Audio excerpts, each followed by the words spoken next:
Hello and welcome to the latest episode of Let's Talk ABM with me, Declan Mulkeen, CMO of account-based marketing agency Strategic ABM. ABM is one of the hottest B2B strategies right now, helping companies to win, grow and retain their most important accounts. This podcast allows me to spend some time talking to account-based marketing leaders about their ABM programs and share their insights with other B2B marketers, wherever you are on your ABM journey. Today I'm joined by Nora Conklin, who's the Principal Analyst for ABM at Forrester. Nora, thanks so much for joining us today. Great to be here. Thanks so much. Well, today's episode is going to be a little bit different, actually, because normally on Let's Talk ABM, we talk to ABM practitioners, ABM thought leaders who are running ABM campaigns within quite well-known companies across the world. But today we're going to be looking and talking to somebody who's on the other side of the fence from an analyst point of view, from a research point of view, and obviously working at Forrester, very well-known company. And I think we'll have a chance to talk about some things a little bit different, to get a little bit of a different perspective on ABM, and to lift the lid a little bit on what you're hearing in the market, what your customers and what the market are telling you. And so it's going to be a very different episode and a very interesting episode. So Nora, thanks for joining. So let's kick off with a question around your work there at Forrester. So Principal Analyst at ABM, tell us a little bit more. What does your typical week look like?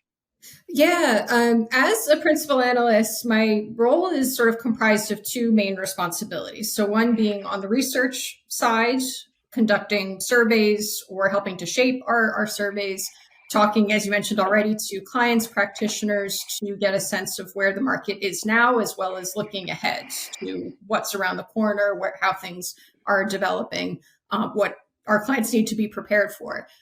So that's one big area. And the other is working directly with clients. So that looks a lot of different ways in things like workshops or strategy sessions, or in just recurrent conversations where I meet with clients directly to either review their work, go through best practices, or in working sessions sometimes if they're working on an engagement plan or putting together a dashboard or things of that nature, which also overlaps a bit with the research, since the research is not just about state of the market or looking ahead, but also how to best practice, that sort of guidance to where, how should you be working with different teams or tackling certain challenges just in the day-to-day of being a demand and ABM marketer. So typical week is tough to say. I think from week to week, it's usually heavy on one or the other, but I think in the aggregate, it's about half and half of my time is spent in each area. Good stuff. And so part of your role is to be a little bit of a fly on the wall, really, and to see what's happening within these companies, and then to obviously either advise or to help them shape some of their ABM strategy and and some of their thinking, right?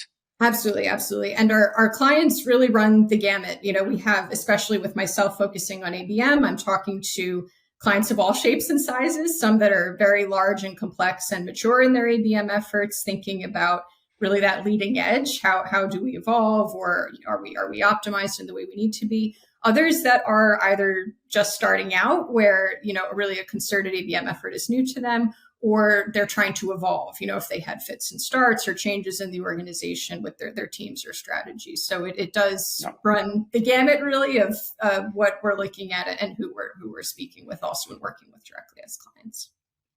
Yeah, so that leads nicely into one of the things that we were talking about before we started this recording. We were talking about the convergence of ABM and demand generation. And I think there was a few kind of observations that you made around that subject of convergence. If you don't mind, let's break down what we were talking about a little bit to share with the audience. I think one of the things you were saying was that many companies have demand generation teams. Some companies have ABM teams. I think after there are more companies with demand gen teams and ABM teams. And obviously many more people are thinking about generating and creating ABM teams. What do you see, or how do you see this convergence? I.e., there has been that kind of debate, ABM is not demand gen is not ABM, etc. But you're seeing something different. What are you seeing? Yeah, at Forrester for years now, we've been tracking this trend towards convergence, meaning that really the best of demand and best of ABM are sort of coming together. I was speaking about this actually at our most recent B2B summit a few months ago, where there's a few different ways we talk about it, myself and my colleagues, but it's really that ABM won. It's proven itself to be the more successful approach. Of course, the question has always been about focus and about scale. Where are the right places to invest? More resource, more effort, more attention, more personalization, et cetera.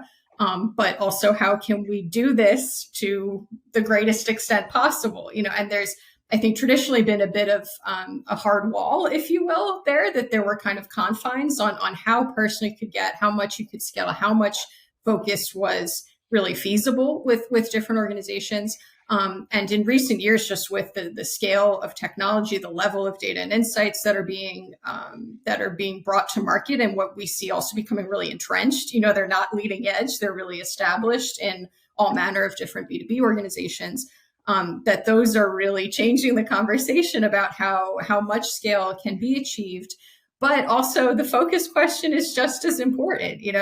What really should we personalize, getting into the minds of the accounts and the buyers within the accounts, refining our focus around opportunities within the accounts. All of that is still, I think, an area that really deserves a lot of attention and focus from organizations.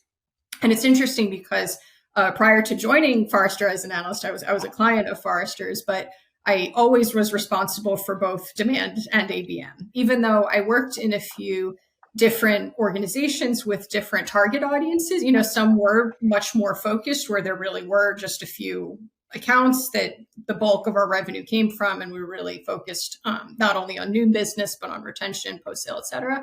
And others that were a little wider scale and a bit more of what you would call, I guess, a demand motion, where there were, deal sizes that looked relatively similar, and a wider array of clients that we would serve.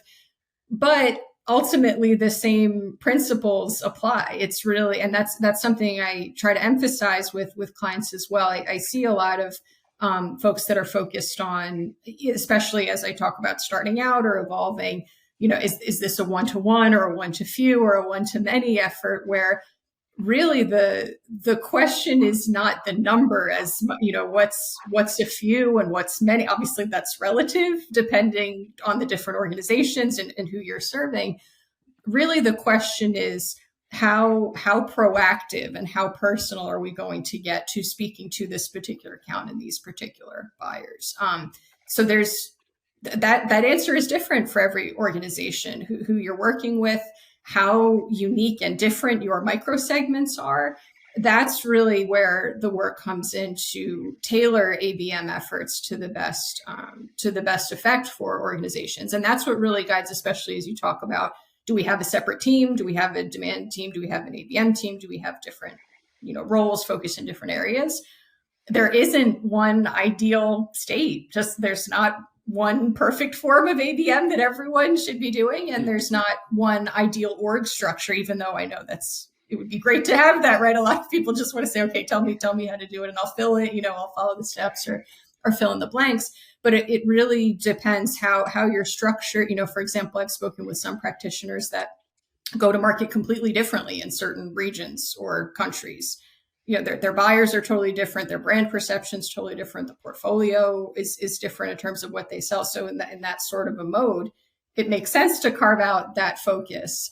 So it's very personal, and that's something I always try to emphasize as a focus for clients that are thinking about how to invest in ABM. Not just starting out, but also what's the right ideal state for your organization and where ultimately you want to be with your customers and those that you work with.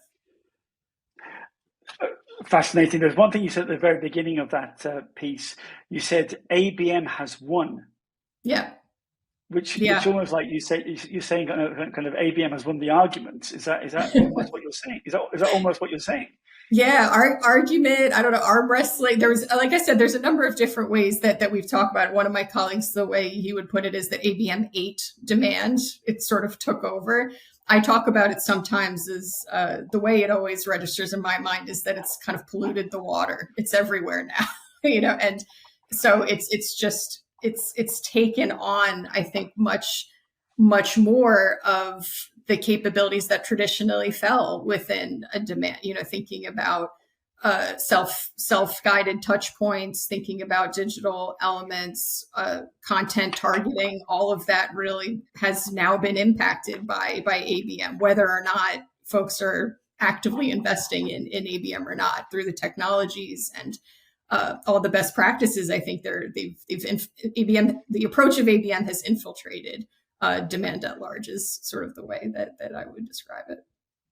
Yeah, I mean, I'm not sure we might reach this kind of question a bit later, but you could also argue that, as using the word polluted, as ABM has kind of, polluted the waters in, there are so many companies who are doing ABM, but actually it's not really ABM, and it's kind of like a muddied, to continue the theme around murkiness.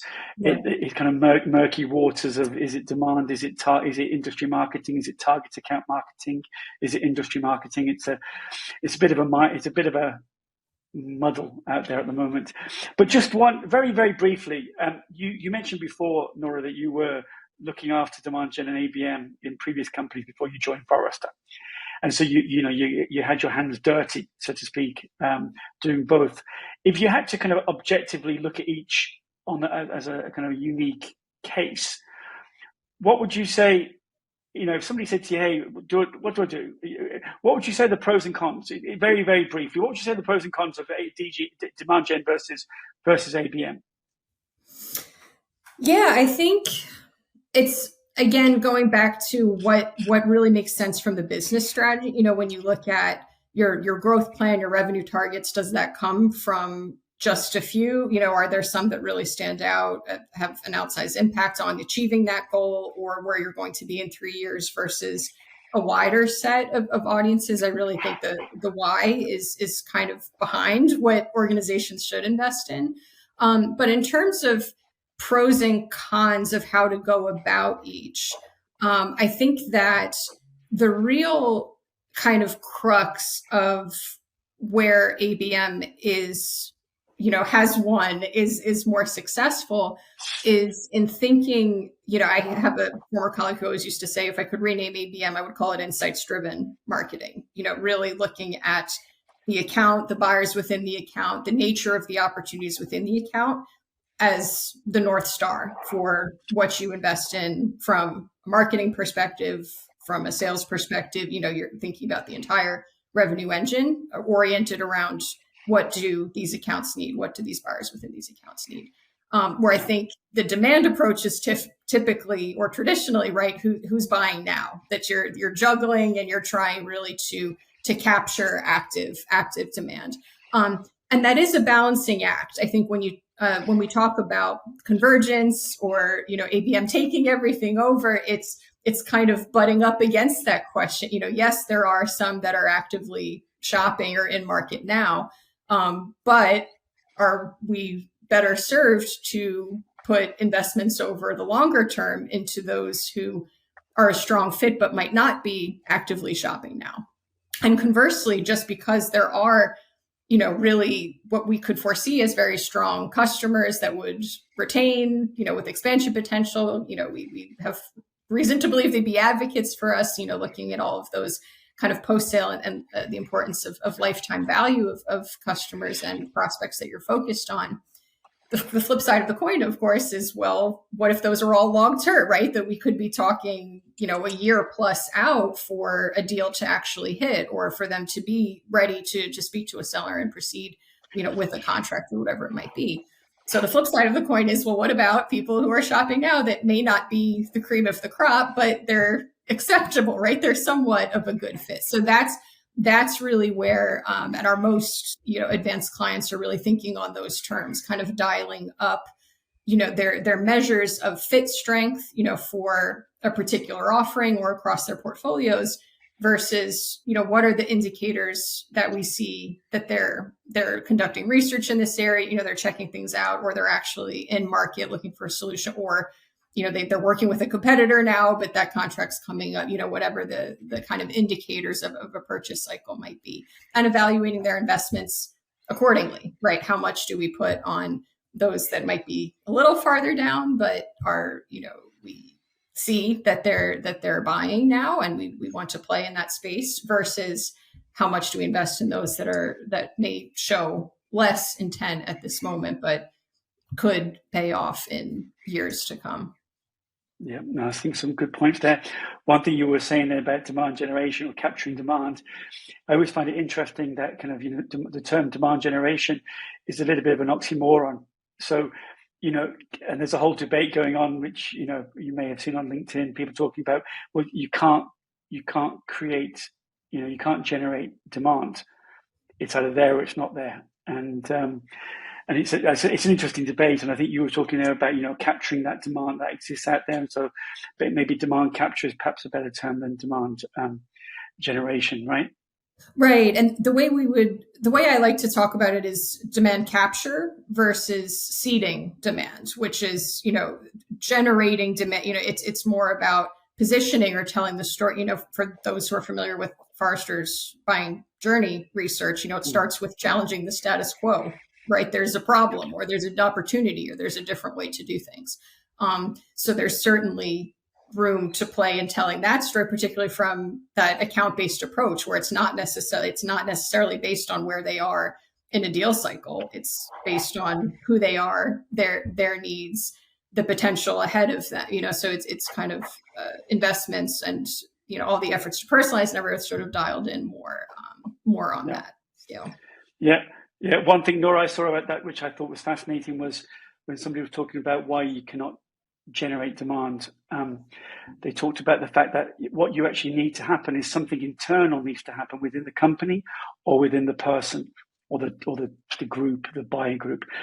Whether it's an internal change in the company, a new CEO, there's a regulatory change, there's an environmental change, a macro change, or a competitor change, something changes inside the company. And that change is the catalyst to make your team go and look for a way to solve that problem that problem or that opportunity that is being presented by that change. So, whether it was, I'm sure a lot of people made a lot of money back in 2000 with the whole kind of, IT change. And so that was obviously, there wasn't a whole bunch of people generating demand about you must change your computer system, because no, there was a problem that they recognized internally, and off people went and tried to find a solution.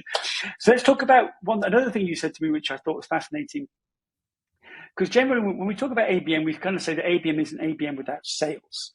Mm-hmm. And we talk about sales alignment, marketing sales alignment. We all know that is a must have, and without that, you haven't got ABM. We know that. We know that it just can't work. It's a team sport, and we know that it will fail without that team element. But one thing you were saying was actually from some of your conversations that you're having with customers, it's kind of moving on a little bit more. ABM's moving on a little bit more from that. You were saying to me, I think you were saying to me, it's more about how do you help buyers buy? Right. Tell us more about that thinking, rather than kind of the sales element. But no, we're actually here to help buyers buy. Absolutely, and I think traditionally ABM was sort of sold, if you will, as a way to help sales sell. That marketing is here to work alongside you around your goals from a sales and pipeline perspective, and focused in the same way you are on the same accounts and everything like that. But really, it involves change from both the marketing and sales side, and a reorientation of it's not marketing hitching to sales, say we're here to help sales sell. It's both marketing and sales getting on board that what we're really trying to do is help buyers buy. And so just as you talk about something needs to change internally, there's some sort of trigger or, change in perspective within an account. That's all part of the buyer's purchasing process, which is ultimately the deciding factor in whether or not they make a purchase, right, or make a decision. So both marketing and sales, I think, really need to change the perspective, especially as we were talking about with really, I think what's changed the game is the capability set. We're able now to get much more on the inside, of course, sales and personal representative, your brand representatives, your networks, your customers are all, that those personal contacts are still very robust and direct, first party sources of information about the state of affairs or what's going on, how people are thinking and what they're facing. But we have so much at our disposal now that really our job as marketers and sellers is to help buyers buy, understand where they are, and gather and put these signals to work. So I think that's and another way, I think this connects back to the ABM one a little bit also, because I think the other thing traditionally with demand gen, it's capturing demand, it's one action, we got the hand raise or whatever it is. But we know that the decision is not linear. There are stops, stalls, shifts, of course, if you have long sales cycles, you could be looking very far out. So really responding, and it's not that marketing and sales have the same job. They have different roles and responsibilities, but they have the same goal. We're trying to do the same, ultimately after the same objective. So how do we work together with the insights that are captured from sales or revenue development efforts and from marketing efforts to shape the picture of who might be interested, what's changing, what initiatives are they after, how does that picture, so it's kind of an iterative picture that's being shaped. And of course, is subject to change, even at the point where they're in, getting a demo or a POC or whatnot in conversation with sales. Of course, priorities could shift, changes in the team happen. So how can we work collectively to try to preempt or foresee some risks or change, to play defense on those deals that are progressed, just as, we're trying to get in at the right time and position appropriately to wherever they are in the journey. So I think it's a big mindset shift. Traditionally, I think there were kind of a division of responsibilities, that, we're responsible, marketing's going to take the lead with this part over here, and then sales would get involved. And while that's still true to some extent, that there's someone going to be in a leading role at different points, everyone has a vested interest, right, in the ultimate objective, and has a part to play, has insights to share onto how to guide the efforts of the team and complement the buyer best for where they are and for their preferences. If they want to engage via self-guided means, we're seeing that come up more and more with self-serve preferences, certainly also as younger generations are becoming a bigger part of B2B purchase decisions, incorporating all of that, right, and responding to buyer preferences, which is, again, something that ABM ushered forth, right, that it's how are they thinking about it? How would they speak about it? Where do they interact? That's the first question, right? That's the guiding light. Yeah, and that couple of things you said there, which kind of linked to what we were talking about before we started the recording. I think a couple of things you said to me was that marketers need to change, and that everyone must become an ABMer. So with those two lines there, marketers need to change and everyone must become an ABMer. Is there any example you can share, anonymized, of where you see kind of that really working, that everyone is becoming an ABMer in an organization? Is there like a use case you see? Yeah, I think the biggest changes in terms of, everyone becoming an ABMer, that was partly something we noticed with data that we gathered around ABM capabilities, really, and those working in ABM and the skills that were most important to them or most important for them to have, things like strategic thinking, creative problem solving, communication, collaboration, project management. Those are very much reflected in the skill set that are going to be important for everyone working in B2B going forward. So it's to do with the competencies that have always been important to ABM becoming important for everyone, and also that audience-centric focus. Again, I think the silos have kind of been put up internally to say, well, I manage, just this channel or just this moment, right? And which, again, we need to take a more blended approach where there might be someone in the lead, but that it's a collective effort and a team sport really across the board, that there's not sole ownership at any stage. So taking that kind of audience first, buyer first approach, I think is something that the best ABMers have always done, right? And they were, sort of the advocate for the buyer across channels and across moments. So I think that sort of mission statement, if you will, or vantage point is also something that needs to be instilled more in all shapes and sizes of demand and ABM teams. With marketing needing to change, we're working with a lot of clients on kind of making those changes, but also one of the biggest, as those working at ABM know, one of the biggest challenges is alignment and getting on the same page. Something I often talk to clients about is not, especially as they're starting or looking to, jumpstart a new effort or what have you, not putting it forth as a marketing thing, right? That marketing is taking care of ABM, but really to have an open conversation around, looking at the business objective. What do we need to do collectively as a team responsible for revenue?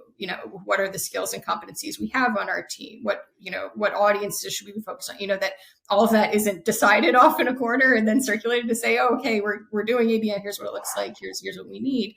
But bringing everyone into that conversation, really critical for any transformation, right? To have it instilled and to have everyone have a piece of it.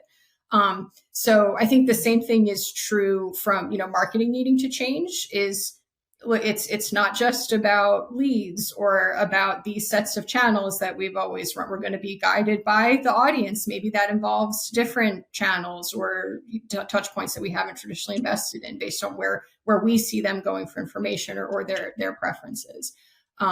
So having that kind of mindset shift is, I think, a big place, really from kind of a change management or almost like coalition building perspective internally. That's where we see a lot of clients focus now, as well as restructuring their marketing programs to be more adaptive off of signals and insights. And sometimes, yet with the goal of collecting more signals and it's, that it's not just about one direct action, but when we look broadly, we're trying to build engagement, to see, certain trends, to gain more information, especially if you're going after very large buying groups. Have we revealed a new place where there might be someone who's going to have a stake in the game or would be impacted and will need to be involved in making the decision? So changing the goals and the approach of marketing in the day-to-day also. Well, that was a long answer to a short question, but there were so many things packed into there. But a couple of things I was just going to pull out, which I've made some notes here. One, obviously, what you mentioned about customer first approach. That's what you see from the best ABMers is the amount of time they spend with customers is extraordinary, and that's not something that typically marketers generally do. Spend time with customers. That's number one. I think number two, obviously, the fact that I think, from my conversations on this podcast and with the general market, most ABM managers and directors, they find it very hard to hire other ABMers. There's not a defined skill set out there really, and it's a very tough. I see all these posts on LinkedIn. Hey, looking for an ABM person, but it's not easy. It's not easy. And one of my most recent guests, Sloan Newman from NTT Data, he said that very often his best ABMers tend to come from agencies. Because they're the ones who are more commercially minded. They're the ones who tend to be out talking to customers. They're the ones who tend to have a revenue number against them. They're the ones who tend to be much more kind of like adaptive and flexible because they're jumping from one customer to another customer, and they're not just focused on one channel, as you said. So there's a lot of points to kind of break down in what you said, and so the audience will have to probably press play twice on that answer to get everything out. Let's talk about maturity. And one thing we talk about at our agency is about ABM maturity and how mature each company is with regards to ABM. And very large companies can be immature when it comes to ABM, and indeed very small, more agile companies can be much more mature when it comes to ABM. So it's not dictated by the size of the company or the age of the company, but just how experienced they are in ABM. But one of the things I think you were saying to me before was that you were saying that from your research, you see that a lot of companies still see ABM as being a digital play. And that's probably one of the reasons why ABM can get a bad name. Because of the digital element of it, the fact that if you rely on digital channels only, you're only going to have so much of an impact, etc.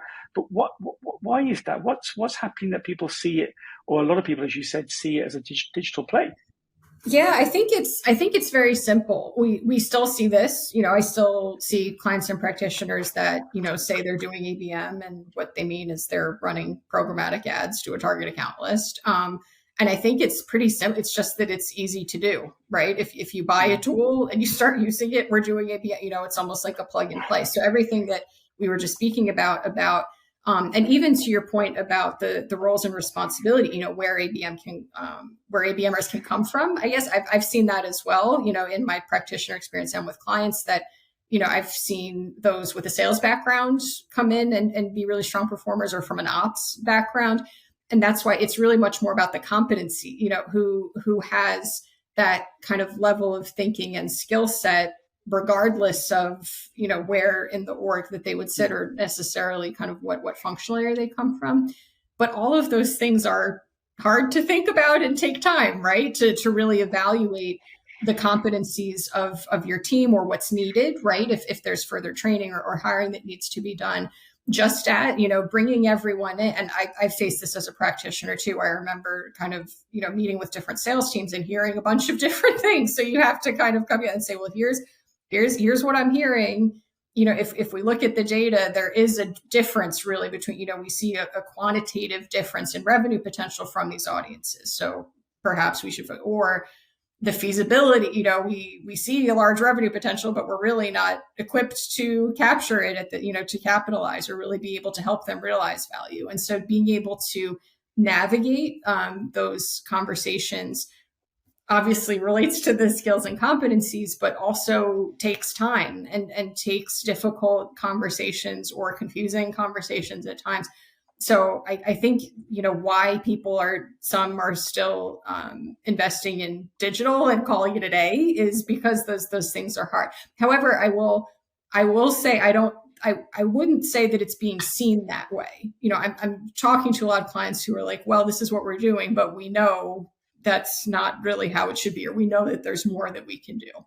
So I would qualify, I guess, that kind of statement by saying, while it's still happening, I think practitioners realize that they're leaving opportunity on the table, or they're not really capitalizing on everything that they could with that approach. I don't see it being kind of normalized that, well, that's just what ABM is.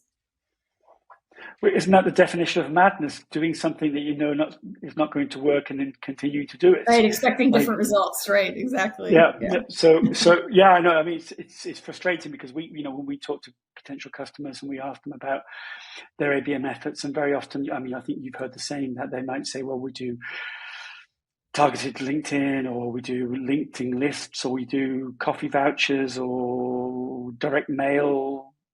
And they're all marvelous, but they're just potential tactics, whereas it's actually not an ABM program or strategy. One thing you said earlier, Nora, which kind of just grabbed my attention, you said that the world's changing, people are changing, there are new channels. And I think two things you said to me. One obviously was self-service, which I think obviously we're used to that in the B2C world, but it's really interesting to hear that in the B2B world. Yeah. Self-service. And I think a couple of things. You also mentioned e-commerce, and then you also mentioned new generations with different ways of buying. And I'm pretty sure you said to me previously to this recording that there's something like 30% of the buyers were under 30, or I read that somewhere. But how are these events, self-service, e-commerce, these new generations who are different way of thinking, how will they impact ABM, do you think? Absolutely. I think the biggest change that we see with generational shifts are, as you already called out, that move to self-service. So being self-directed in research, which doesn't necessarily mean uniquely digital, that you're only, going to websites or consulting digital resources, but that you're being self-guided in your conversations, also talking to peers or to others in, parts of communities and things like that. And being able to learn kind of on your own terms. I think that's something that will impact more and more ABM motion. I think, again, thinking traditional ABM, right? If you're just focused on, you're working with a major accounts manager and you're focused on a handful of accounts, sales really was almost like a gateway at that point. They were really the only way, that a buyer would have to go through, in order to proceed with a contract. And of course that still exists, as you talk about very complex deals and contracts, those are still predominantly, sales has a strong role to play. But even in those sorts of spaces, I think we predict that there's going to be more self-serve elements, in terms of learning about how pricing and packaging is put together, or being able to customize certain elements of what you would include in a contract. As an example, having that be a little more self-guided. And of course, there are some very large clients who are very used to, manufacturing is a classic example where it's really almost like an add to cart kind of motion, but with a very large revenue impact and scale. So I think that has always been the case a little bit. I mean, another example that stands out is when you're selling through partners, that's usually a big piece of the puzzle also for a strategic account kind of focus. So all of that is going to continue, but I think it's again a question of capability, almost like we were talking about before with the insights and signals now being so much more readily available and so much more personalized than they were traditionally, and that kind of field advancing.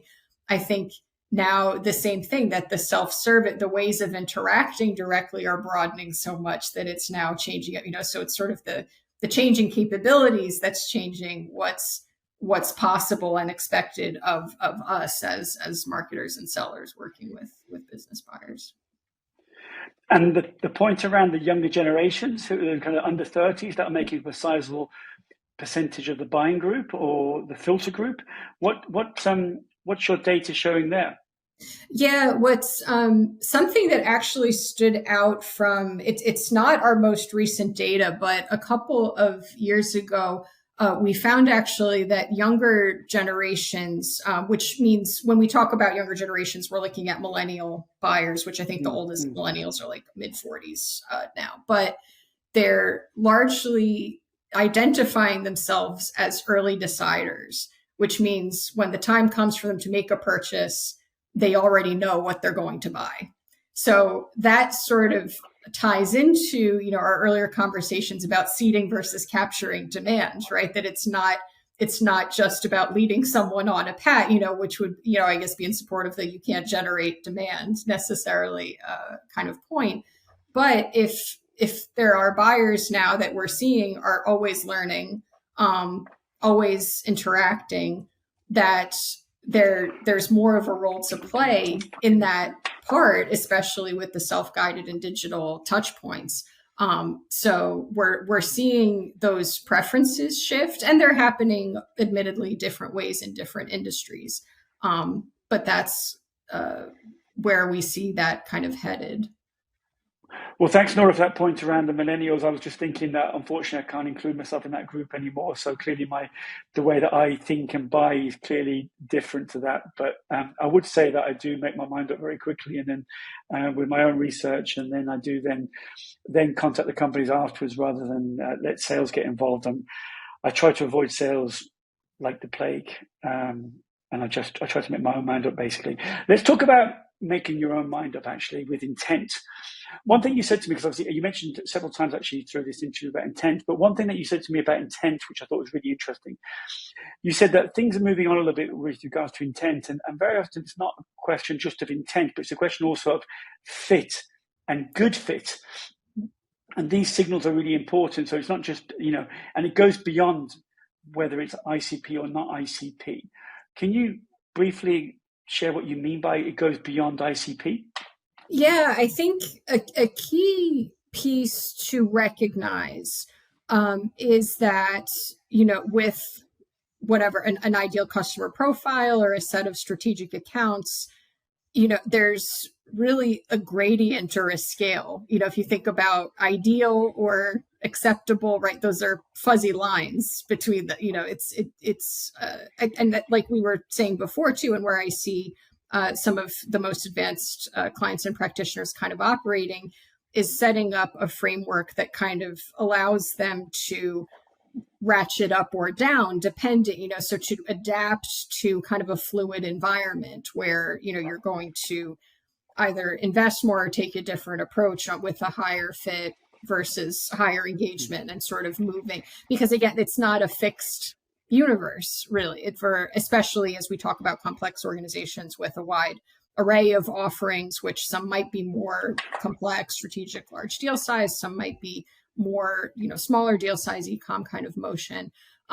So it goes beyond ICP, really, meaning that it's not just a black or white, a yes or no, are they in our ICP or not, but getting a sense of, well, what makes our best customer, and really, again, looking at the post-sale, who's likely to retain and, become advocates or really, realize value from the solution, from how we're working with them, and can really kind of graduate to the level of strategic partner, and kind of beyond the customer relationship. So getting that understanding, but then kind of understanding the variables that impact that. If we see, making up examples here, if we see they're working with a certain implementation partner that, tends to have a quicker mean time to value or something like that. That's not a yes or no, right? It's not a go or no go kind of factor, but that impacts their ability to get started quickly in the process. Mm-hmm. So getting that kind of map, if you will, of fit, and making the decisions on where to draw the lines, where do we cut off and say, no, we're not going to invest in these audiences, no matter what we see in terms of them, shopping or, being in market for a solution. That's a moving target, really, based on the revenue goal, based on the resources, the budget and team and everything that's available to you. So setting up that kind of dynamic environment is really the next frontier. Yeah, I love that expression. The next frontier. It's like a Star Trek, right? Expression. ABM, the next frontier. Yeah. So, a couple of questions for you about ROI and metrics. Number one, and it links really nicely to what you just said. Then you're talking then about post sale, and one of the things you were saying to me before was that lifetime value (LTV) is now quickly going to become the ABM metric, or one of the most important ABM metrics, as opposed to deal size, deal velocity, average order value, et cetera. Is that what you're seeing from talking to the market, from talking to customers, that LTVs, that post-sale is becoming more and more important with ABM? Yeah, I think that's definitely where we see it headed. I think, in terms of being deeply entrenched in current measurement, I think there's only a few that are really getting there, but I'm seeing this a lot with clients and practitioner, even those that are relatively new to ABM or starting to establish an effort, asking about data and measurement, particularly through the lens of, well, how do we know that ABM is successful? Like, how do we know that these accounts or opportunities wouldn't have closed by themselves? So there's definitely still a kind of need to show marketing's value, right? What has marketing contributed to this equation? But I'm definitely seeing, I think once upon a time it was, well, of course, ABM is the best thing to do, and there weren't necessarily, but now I'm seeing, again, even though starting out, kind of coming out with that question, well, how do we know that this is creating something additive? So what we recommend at Forrester for all manner of B2B measurement is really looking at lift. What's the investment and the level of engagement that corresponds to a positive result. So we know not just that we're getting engagement, but we supported this level of engagement, which contributed to an increase in what, if you're looking at closed won revenue or looking at retention or whatever. I do think, and actually the vision report that I spoke about at B2B Summit, looking at the future of ABM, kind of made mention of this point where really the goal of the value of the strategic focus of ABM is not just about optimizing, as we were talking about, the demands in ABM sort of strengths, traditional strengths. It's not just optimizing to active buying cycles or deals that are likely to close. It's looking at a longer scale. And so when you look at lifetime value of customer, then you're really optimizing towards, again, not just pipeline right now, which is, of course, how sales tends to be thinking, right? If they're managing towards goals on a quarterly or an annual basis, but looking longer scale to say, how do we fill up the tank and invest in our customers that are going to be around 2 or 3 years from now, or have a high likelihood of retention, but also, value realization. And of course, I mentioned this earlier too, that gets also to an idea that we've pushed at Forrester as well in terms of buyers as partners. It's your customer kind of in a co-creation of value with you as an organization. So it's really orienting not just from a marketing sales kind of revenue pipeline perspective, but really from a sustainable, profitable growth business perspective. I think that's the real value of ABM's or the strategy, the strategic kind of vision of ABM infiltrating all of marketing and sales investments and approaches. And talking about metrics, one thing you said to me as well with regards to attribution is, and I think I'm going to quote you correctly, you said, no one is happy about attribution. So from your many, many conversations with people, with the market, with companies doing ABM, what's the issue here and where do you stand on attribution and ABM? Yeah, and I'm seeing, I'm sure you have too, I've seen more and more folks come out and say like, well, it's just bad. We shouldn't even be doing attribution, where I think there is a role for attribution to play on the activity side, particularly if you are managing an ABM program, working across different channels and touch points, and you're saying, okay, for these audiences at these moments, are they more likely to engage in this or that sort of channel, or what's the relative performance? There is a place for attribution to play in that sphere, but it's certainly not what marketing's value or impact rests upon. So it's exciting, I think, to see that being reflected in the market so much. I think folks are really recognizing that, it's like just looking at a channel attribution or a last click or something like that is not telling the full story, especially if you're looking at a complex, buying group and a long purchase cycle. So definitely seeing recognition of that in the market. And I think we're starting to see changes there, just as I was talking about sort of the lifetime value being the ultimate goal. I think that it will take time to sort of orient businesses around that. And of course, there's always changes happening within businesses that, acquisitions and things of that nature that would change, the overall revenue goal or the makeup of the customers that you're trying to partner with and that you're after. So I think it will be a long process for organizations to embed that.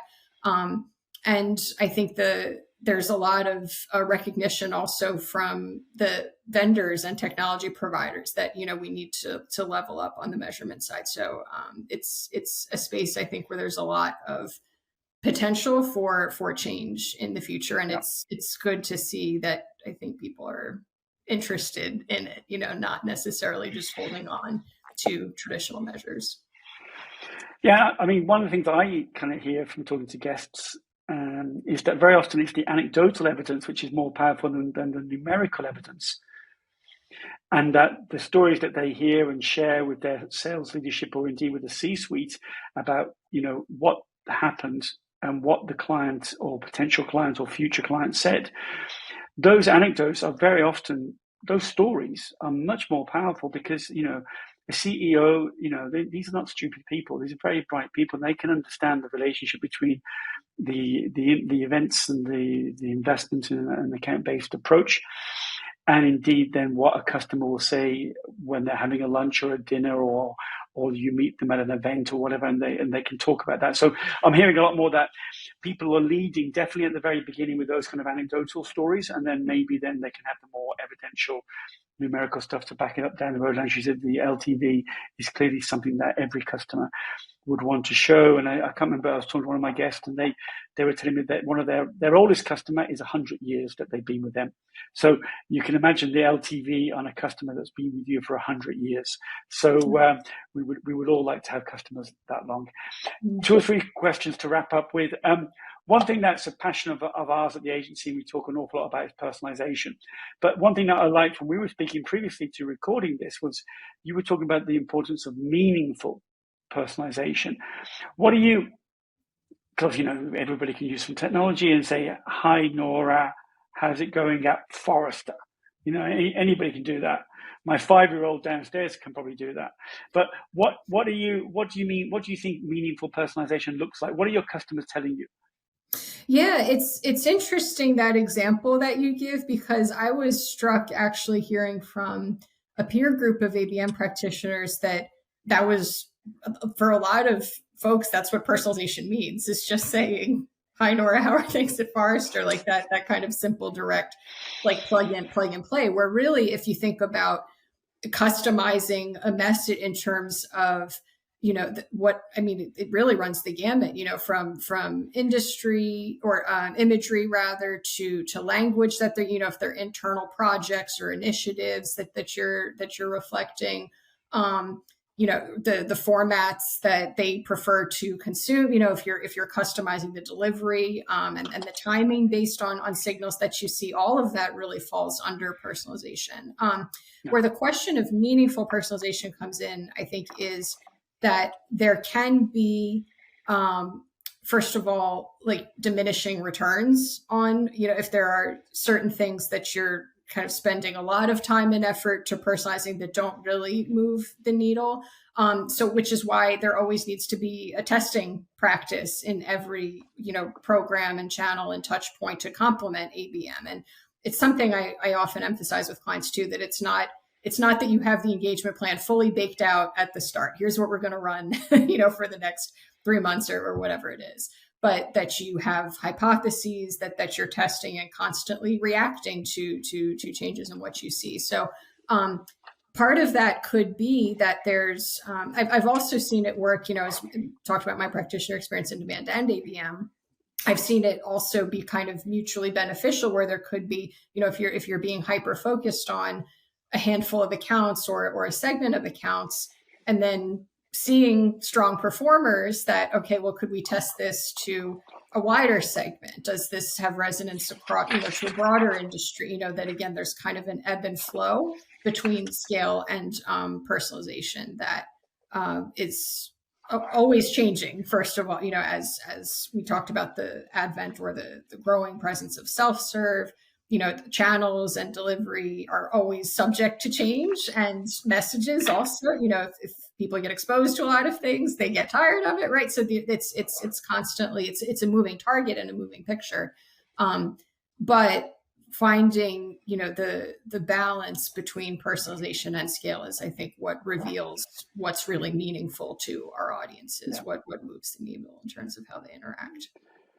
Yeah, I think it's a very fair point. I think we're definitely seeing people wanting to do some really meaningful personalization, and the reaction that we're getting from the market is that people want to move away from the kind of like generic personalization and move much more towards understanding the company, the people, the challenges, the agenda, what's keeping them awake at night, and trying to bring that personalization into the messaging and indeed into the solution.